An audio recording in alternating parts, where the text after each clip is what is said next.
here today to give your support. I know it truly is very much appreciated. Seeing so many here in the hall and at least 16 connections on Zoom shows how much David clearly was loved. So we're going to commence our memorial service for David with a lovely song. It's called Peace at Last. The words are in the programme and I'm hoping they will also appear on the screen. So if you're able, please do stand and we can sing this song together.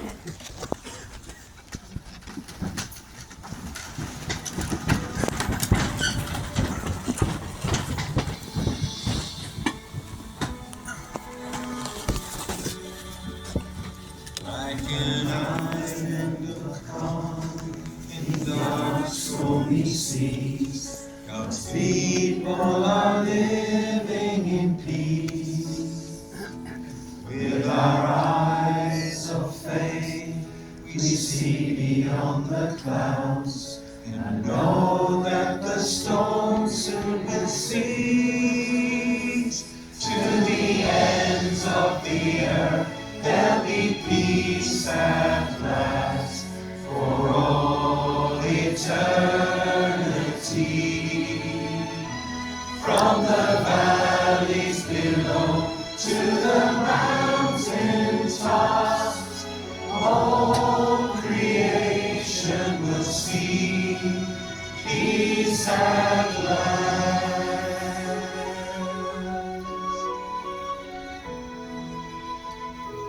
When the new world is here, all will be one, on earth and in heaven above.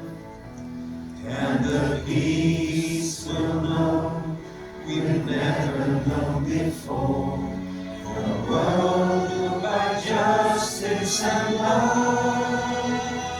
To the ends of the earth there'll be peace at last for all eternity. From the valleys below to the mountain tops, all creation will see peace at last.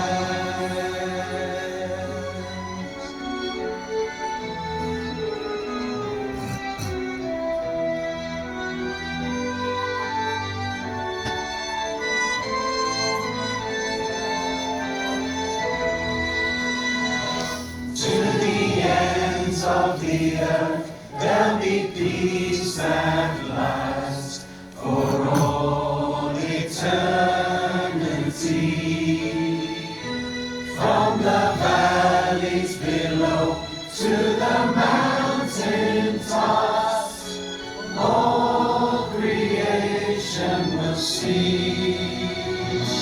To the ends of the earth there'll be peace at last for all eternity. From the valleys below to the mountain tops, all creation will see peace at last. Peace at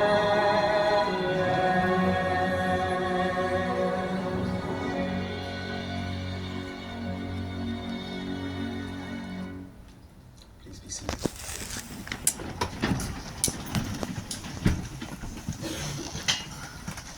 It has been said that death is the greatest enemy of humanity. And I think that all of us here who are gathered today would agree totally with that statement, and no more so when we face the loss of a dear loved one. The grief, the pain it brings is sadly inescapable. And that is, of course, how we feel about the loss of David. He was a much-loved brother, a special friend, but above all, Fiona, a beloved husband.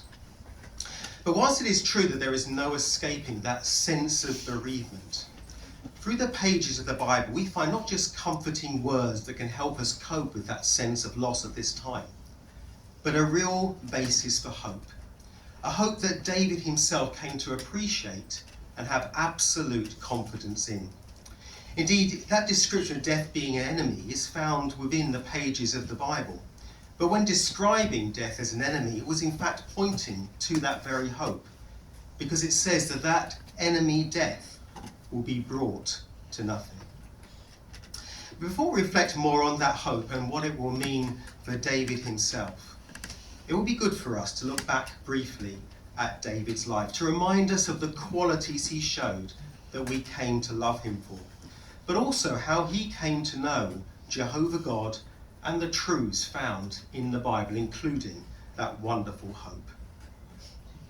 David William Lambert Salisbury was born the 17th of May, 1944, in Cairo, Egypt, to parents Maria and Nicholas. He was the eldest of 3 sons, being 4 years older than Mikey and 11 years older than Nick. Now, David's parents spent a lot of time abroad, but they wanted their boys to have an English education. So just 7 years of age, David was sent to a boarding school. Now, apparently life at this school was austere and Spartan, to put it mildly, partly due to the post-war deprivation, but also by design. For example, the boys would have to wear shorts all year round, even through the coldest of winters. Showers were barely lukewarm. And David told Fiona that because the windows wouldn't shut properly, there was often snow on the bed during the winter mornings. So you can perhaps appreciate that by the time boys left that school, they were as tough as old boots. And David was no exception. And that helped make him the man he became. But sadly, that spirit was needed a lot sooner, because when he was just 15 years of age, David's father died. And David, showing an eldest son sense of responsibility, stepped up to become the man of the family and to contribute to a very close-knit, tight family unit. Now, Nick remembers one incident when he was about 6 or 7, which illustrates that sense of responsibility that David showed. And an experience with an initially friendly horse in a large field who suddenly turned nasty and lunged at Nick, mouth opened wide, taking a sizable chunk out of a duffel coat he was thankfully wearing, and also 2 layers beneath. Now, Nick apparently ran to the nearest tree, hoping to climb it, but he was too little to do so. So he ended up just running around this tree, just managing to keep in front of this furious horse. But big brother David, who had been walking some way behind his brothers with his mother, he saw his little brother's predicament. He came to the rescue. First of all, he lovingly shepherded ensured that his mother was safe, and then he calmly distracted that horse long enough for Nick to sprint to the side of the field and climb over the fence to safety. So just a brief memory that Nick has, but doesn't it show at a young age the sort of person that David was already developing into? Now, David eventually attended a Catholic boarding school run by Benedictine monks at Dowie Abbey. And after he went to university, but he continued to support his family through hard times. For example, he would work during his university holidays to bring in some extra money for the family. He would only join the family for the last couple of weeks of their summer holidays, which were spent in Italy. But apparently they all got on really well, and despite money being short, they had lots of fun. The boys would invent games, and David was responsible for some real crackers, according to Nick, including one intriguingly called Sting Tennis. Now, apparently it basically consisted of attracting wasps to a large table and then using fly swatters. Picture this: the aim was to hit their bare-chested opponents, their brothers, with the swatted wasp, gaining 1 point for a hit and winning the whole set if the wasp stung your opponent. And it was the best of 5 sets. I must say, it's not a game I'd be recommending to my 3 girls, but boys will be boys. And Nick, seemingly or strangely, has fond memories of this game. And I'm sure I'd be happy to explain the rules in more detail later on if you want to give it a go.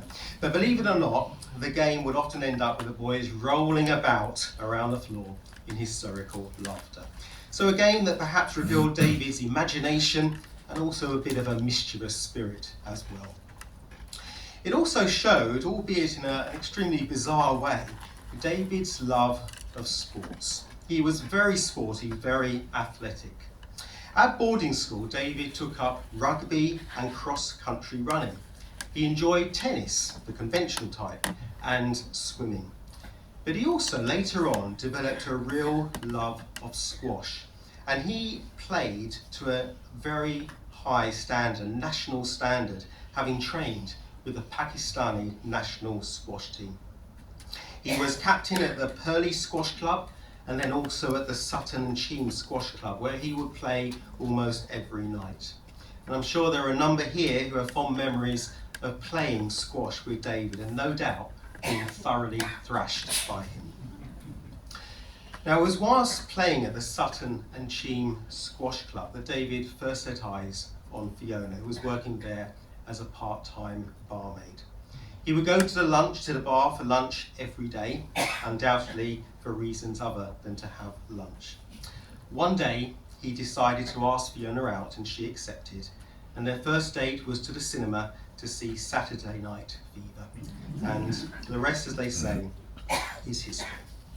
On the 17th of July 1988, David and Fiona finally got married at Dowie Abbey after having known each other for 12 years. They often joked that they rushed into marriage. Now, apparently at the end of the reception, as they were about to get changed to leave, David upended Fiona in a fireman's lift and ran off with her. Now, I imagine there's very few of us here today that would have been at that wedding, but I think we can all picture David doing just that. But it was the start of a very happy marriage, and all of us who came to know David and Fiona as a couple know how much they adored each other. Together, David and Fiona enjoyed a rich life. They travelled to Africa several times on safari. They went to the west coast of America, Canada, Mexico, Thailand, much of Europe, and of course the UK, especially Scotland. Another mutual love was music and theatre. Now, I think we all know of Fiona's theatrical background, but perhaps few of us are aware that David became quite an accomplished organ player. He started learning at boarding school and apparently would get up at 5 a.m. every morning to practice. And that mutual love of music and theatre meant that they would love to go to the opera, and in particular to the theatre, where they saw many musicals, some over and over again, like Starlight Express and Les Miserables. David loved certain artists. I recall that Andrea Bocelli was one that he particularly appreciated. But I only recently found out that he had a particular fondness for Tina Turner. Suffice to say, to him, she was simply the best. But even well into his stay at the care home, his love of music was evident. Just play to him a rousing piece of music, and even at the very end, you'd see that smile develop on his face. He loved music. And he had a pretty good voice himself. One of his favourite songs was I'm a Secret Lemonade Drinker. I'm sure mostly performed in private, but perhaps one or two of us recall catching him singing it. And you know, David had many other passions. He loved fast cars. Over the years, he owned 3 Porsche 911s, and Fiona says he was the best driver she had ever known. Maybe a bit biased, but that's what she says. He loved animals, including, of course, his beloved German Shepherds. And he loved nature in general. We recall him often when seeing a beautiful landscape, he would describe it as stunning or even gorgeous, with that lovely tone of voice that David had. As regards employment, David worked as a financial advisor for large corporate clients. Part of his work involved doing complicated tax computations, but also collecting debts. And apparently he sometimes used unorthodox methods to collect those debts. I don't know, maybe he subjected them to a game of silly tennis. I don't know. But thankfully, once he became a witness, he became more compassionate with the methods he used. So David enjoyed a full and interesting life. But secondly, there was something that was still missing. Early on, David had developed a spiritual need and a deep love for God. He'd of course been raised as a Catholic, but Catholicism did not fully fulfill that spiritual need. However, in 1993, two of Jehovah's Witnesses, Cedar Lodge and Sally Zadian from the Banstead congregation, called on Fiona at their home, Woodacre in Kingswood, and they started a Bible study with her. In April 1994, Fiona was baptised as one of Jehovah's Witnesses, and David was present at her baptism. And Fiona would often discuss her faith with David, but at that time he was still committed to Catholicism. However, one evening, while walking their dogs together, Fiona asked Dave, if the Pope said something and the Bible said something in contrary, which one would you believe? He replied, the Bible. This started him thinking, and David eventually attended a meeting of Jehovah's Witnesses. Now, to explain a little more how things then developed, we'd like now to interview via Zoom Keith Lodge, who is now in Scotland. Hello, Keith. So, Keith, can you explain to us what happened next? Well, yes. I met David at that very first meeting. Knowing sometimes when people come to a first meeting of Jehovah's Witnesses, they tend to go straight away after the meeting. So I went round quite quickly to introduce myself as Celia's husband. I was interested because we had a nice conversation, and then he said to me, I understand that Jehovah's Witnesses would be willing to study the Bible with me, because he'd been attempting to get understanding of the Bible. His priest hadn't been able to help, and one or two other sources that he tried. So I replied that was indeed the case. He just said to me, well, I think you'll be hearing from me. Well, I did hear from him, because I barely got home from that same meeting, and the phone rang. He said, it's David here, when can we start? So we started the next day. This was the beginning of a lasting friendship. For 3 or 4 months of that time, when we were studying the Bible together, he continued to attend church in the morning, go to Mass, and then come to the meeting at the Kingdom Hall in the afternoon. And this obviously gave him the opportunity to compare and to think about what he was learning.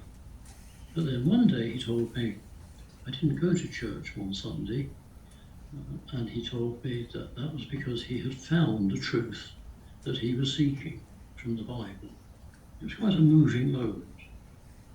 Well, David followed the pattern that those that become Jehovah's Witnesses follow. He began to share in the Christian ministry, and then on the 7th of October 1995, he was baptized as a Jehovah's Witness. We continued to spend many happy times together in the house-to-house ministry. Of course, he was appointed as a ministerial servant, and then in relatively rapid time as an elder in the congregation. And other privileges came his way as well, which was lovely for him and for Fiona, because he started serving as the baptism overseer at our local circuit assemblies. This involved caring for the baptismal candidates, along with Fiona and one or two other helpers, including my daughter Chris. And sometimes those that were getting baptised by complete immersion would be elderly or disabled, but they were very soon put at their ease by David and Fiona, and it was a very happy occasion for everybody at that time. I found David outstandingly kind and considerate and caring, with an enormous love for Jehovah and for all the brothers and sisters in the congregation. He and Fiona were such a loving couple, and they always showed wonderful hospitality to everyone, not only within the congregation, but any strangers that might come to our meetings. Perhaps I can just finish my little segment here by recalling one particular happy memory that I used to have with him as a fellow elder, because we tended to work together a fair amount. He was a very capable and humble man with a great sense of humour, but one abiding memory is of our spending mornings together in the ministry, along with others in the group, sometimes as many as 12 of us. But then afterwards, all of us would meet up for a cup of coffee and some association. This was often at the Blue Ball at Walton-on-the-Hill, either in front of a roaring fire in the summer or sitting outside in the sunshine during the roaring fire in the winter. It's in the winter, roaring fire, and the sunshine in the summer. But all of these, to me, brought back memories of a good man, a theocratic man, who has great love for Jehovah and great love for all that he came into contact with. Thank you very much, Keith, for those thoughts. Just to pick up one of the points Keith mentioned about David's humility. Apparently when he was appointed as an elder or overseer in a congregation, he said to one member of the congregation he couldn't believe that he'd been given that privilege, showing that despite the many abilities that David had, as Keith said, he was a very humble man, a quality that came to the fore time and time again. And he did become a dearly loved and valued member of the congregation, showing many fine qualities. But to help us appreciate those qualities a little more now, at this point we'd like to interview Colin Smith to share some of his reflections on David and the person he was. So Colin, how would you describe David? David was a very good friend of mine. After Jeannie died, he and Fiona were a great support to me, as well as Katie and Daniel. So how would I describe him? Well, I'd reiterate things that have been said. Despite having many accomplishments, he was humble with a really good sense of humour. But to me too, he was very much a people person, able to converse with anyone, young or old, whatever their background. And I've got to say that includes any type of dog, of course, as well, which did get him into trouble at least on one occasion when, having been told that the dog was very friendly, it bit his hand. But that was unusual, because usually all sorts of dogs and people responded very favourably towards him. You mentioned his love of the countryside and so forth, and he loved to go to the Trossachs in Scotland and Leros, the Greek island, for a little period each year. And if you know the Trossachs, David and Fiona used to go in the middle of December, when it's really like a winter paradise, with mountain streams and lovely scenery which can be enjoyed regardless of the weather, in fact. There is rumour that on one occasion they needed mountain rescue, but that was whether that's true or not, David generally knew exactly where and when to go to these beauty spots. Walking, he loved walking and enjoying the beauty of creation. Leros was very different, because obviously it was summertime. Where David and Fiona stayed was high above an amazing, beautiful bay with the sun glistening on it. So that was a beautiful location, or is a beautiful location as well. And one of the things, I joined them on a number of occasions, and one of the things that struck me was the way in which they seemed to know so many people. Both of them seemed to know so many people by name. And that served us very well when we went to some of these delightful tavernas, when they'd be greeted like long lost friends, taken round the kitchen and shown the most tasty dishes. Now, having described David as a people person, I thought, well, how do others describe this term? So if I can find it here, I found one writer described that term this way: a people person is someone who cares about others, is easy to be with, asks good questions, which I think means they must also be good listeners, doesn't antagonise other people, and is good at remembering the little things. Well, I think in many ways that describes David, and we know he became frustrated when his very good intellect started to deteriorate, when he couldn't remember things, couldn't do things that were previously been quite simple to him.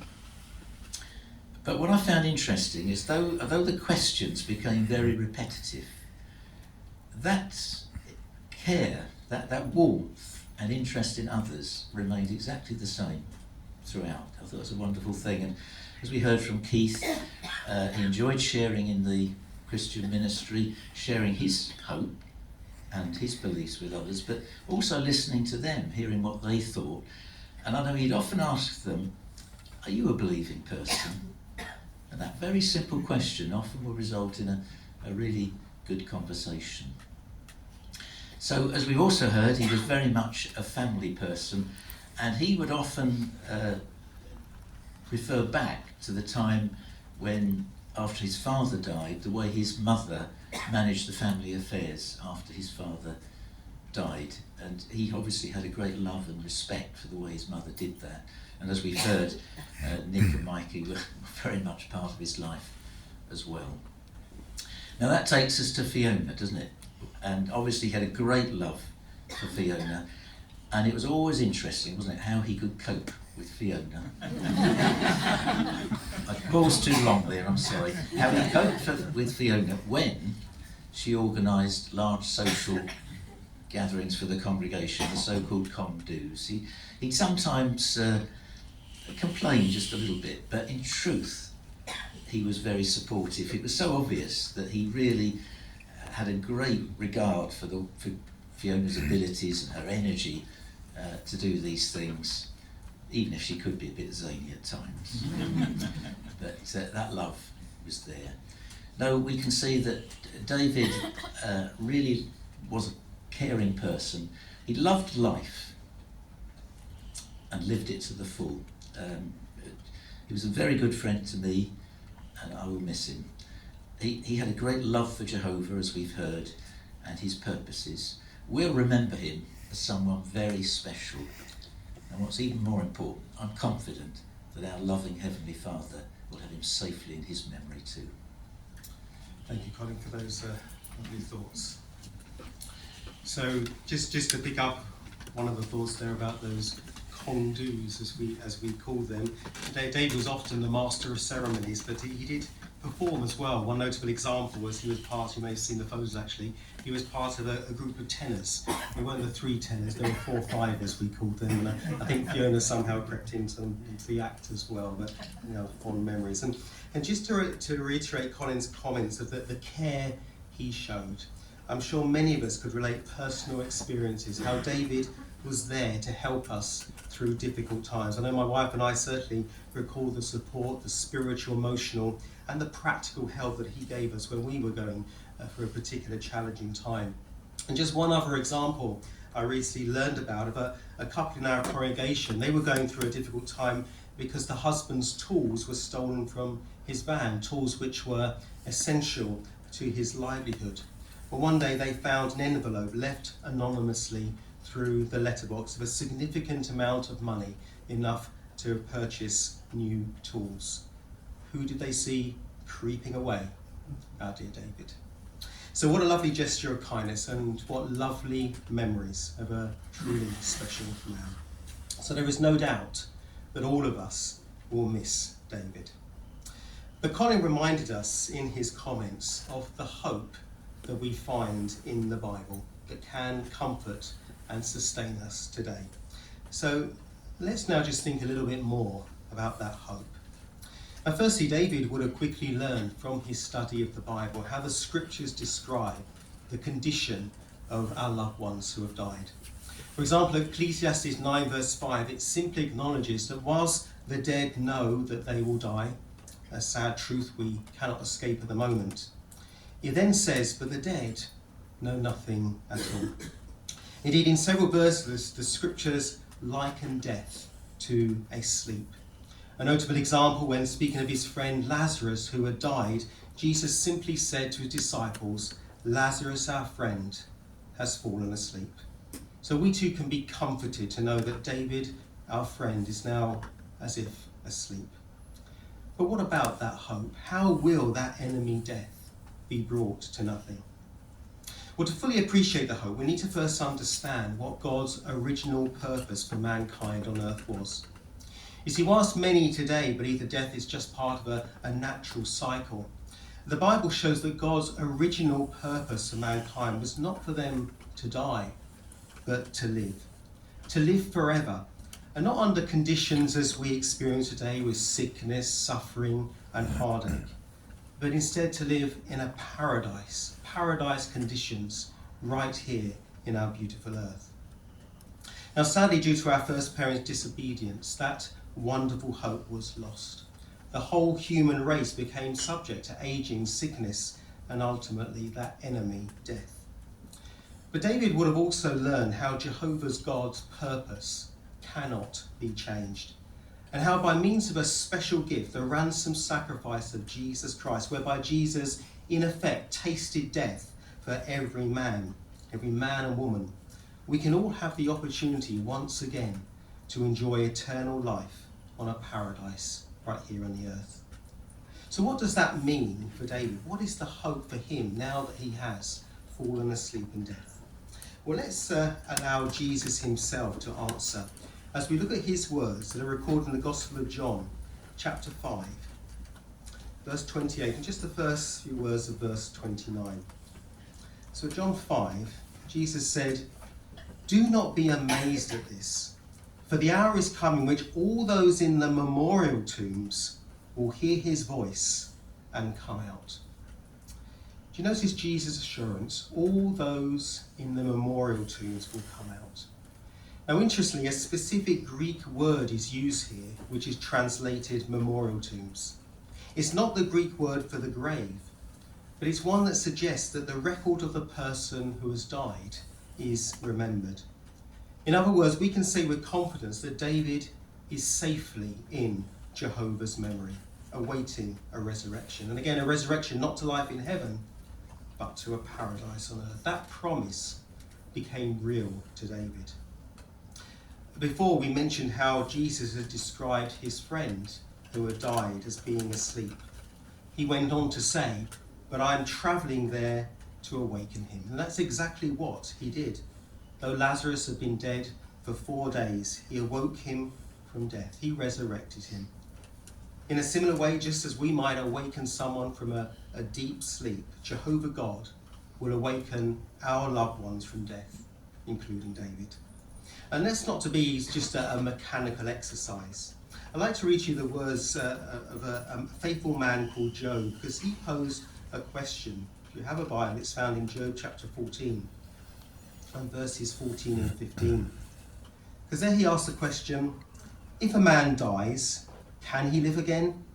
His answer, I will wait all the days of my compulsory service until my relief comes. You will call and I will answer you. You will long for the work of your hands.